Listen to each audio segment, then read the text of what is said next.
টানা কয়েকদিনের ভারী বৃষ্টিপাতে নিম্নাঞ্চল প্লাবিত হয়ে ব্যাপক ক্ষতির মুখে পড়েছে নওগাঁর কৃষকরা। তলিয়ে আছে আউশ ধান, মরিচ, পটল, মিষ্টি লাউ, বেগুন সহ বিভিন্ন ফসলের ক্ষেত। ক্ষতিগ্রস্ত কৃষকদের অভিযোগ, এখনো মেলেনি কোনো সরকারি সহায়তা। তবে কৃষি বিভাগ বলছে ক্ষতিগ্রস্তদের তালিকা করা হচ্ছে। অতি বৃষ্টিতে ডুবে গেছে ক্ষেত, পানির নিচে কৃষকের স্বপ্ন। নষ্ট ফসল থেকে সে সম্বলটুকু উদ্ধারের চেষ্টা করছেন কেউ কেউ। নওগাঁর বদলগাছি উপজেলার কৃষক আব্দুল গফুর ঋণ করে চাষ করেছিলেন মরিচ, কিন্তু টানা বৃষ্টিতে তলিয়ে গেছে পুরো ক্ষেত। এখন নষ্ট মরিচ সংগ্রহ করে অন্তত কিছু টাকা আয়ের চেষ্টা তার। 2 বিঘা ঝাল নষ্ট হয়েছে, 1 বিঘা হলুদ নষ্ট হয়েছে, পটল নষ্ট হয়েছে 1 বিঘা, পাট ছিল, পাট তলে মুছে আর হবে না, নষ্ট হয়ে গেছে। ভীষণ নষ্ট হয়েছে আদমন ধানের। কিস্তি তো মাপ নাই, কিস্তি দিতেই হবে।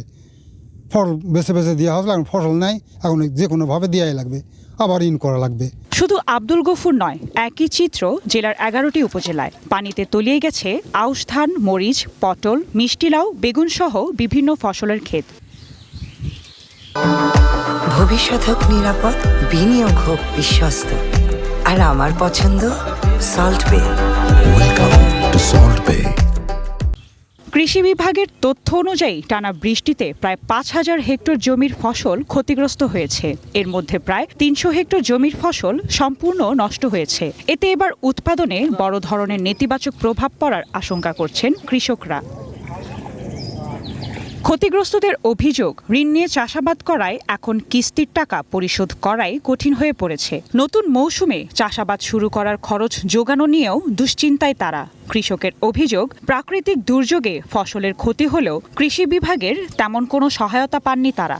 এই 6 মাসের মনে কর ফসলটা এরা নষ্ট হয়ে গেল। কৃষি বিভাগের পক্ষ থেকে আজ পর্যন্ত কোনো সহায়তা দূরের কথা, নিজের চোখের দেখা যে দেখবে এই মতো কোনো লোক নাই। কৃষি অফিসার যারা আছে তারা ইউনিয়ন পর্যায়ে ওখানে ব্যস্ত, কিন্তু মাঠ পর্যায়ে খুবই কম আসে।